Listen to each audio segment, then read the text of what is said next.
Times डिजिटलमध्ये आपणा सर्वांचं स्वागत। मी सुजाता शिरसाट शेकडे। आता आपण पाहणार आहोत टॉप 10 बातम्या। रायगड जिल्ह्यातील अलिबाग तालुक्यात उमटे धरणातील गाळ काढण्यासाठी उमटे धरण संघर्ष ग्रुप रायगड यांच्या वतीने छोटम शेठ भोईर आणि त्यांच्या साथीदारांनी सहकार्य केले। त्यांचा नागरिकांकडून आभार पत्र देऊन सन्मान करण्यात आला।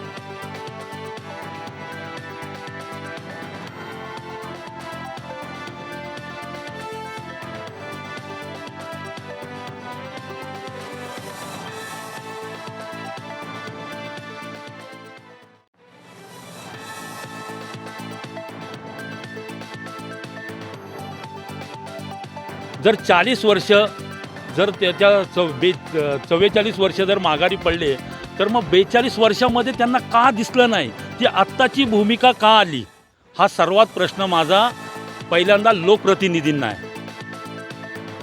मुंबई गोवा महामार्गावर मातीचे साम्राज्य पसरले असून पाऊस पडल्याने अपघात होण्याची जागोजागी शक्यता निर्माण झाली आहे। जिल्ह्याचे पालकमंत्री तसेच स्थानिक लोकप्रतिनिधींनी या कामाची गांभीर्याने दखल घ्यावी अशी आता मागणी करण्यात येते।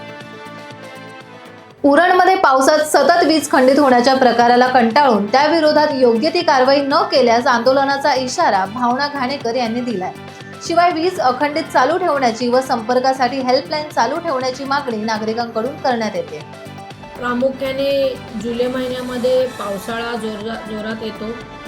पाऊस, विजा आणि सोसाट्याचा वारा या सगळ्याच जास्त प्रमाणामध्ये पावसाची सुरुवात खऱ्या अर्थाने जुलै महिन्यामध्ये होते।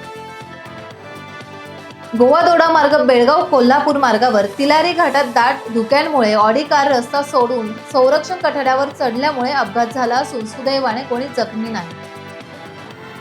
देवगड तालुक्यातील ग्रामसेवक संवर्गाच्या विविध समस्या व अडचणी जाणून घेण्यासाठी जिल्हा अध्यक्ष प्रशांत वर्धम जिल्हा ग्रामसेवक संघटना यांच्या अध्यक्षतेखाली सभा घेण्यात आली। यावेळी उपस्थित सर्वसामान्य सभासदांच्या विविध समस्या व अडचणी जिल्हा अध्यक्ष यांच्यासमोर मांडण्यात आल्या। लोकसभा निवडणुकीनंतर सेनेचे ज्येष्ठ नेते उदय बने यांनी रोखठोक भूमिका मांडली। 1997 साली मला आदेश आला, तुम्हाला जिल्हा परिषद अध्यक्ष राजाभाऊ लिमणच्या समोर उभं राहायचं आहे आणि मला तर मोका मतदारसंघातून उभा राहायचो। पहिल्याच पावसाचा फटका मुंबई गोवा महामार्गाला बसला असून वाकेड घाटीत रस्ता खचला आहे। ठेकेदार कंपनीच्या हलगर्जीपणामुळे ही घटना घडल्याचे सांगितले जात असून प्रशासनाच्या कामाविषयी आता प्रश्नचिन्ह उपस्थित केले जात आहे।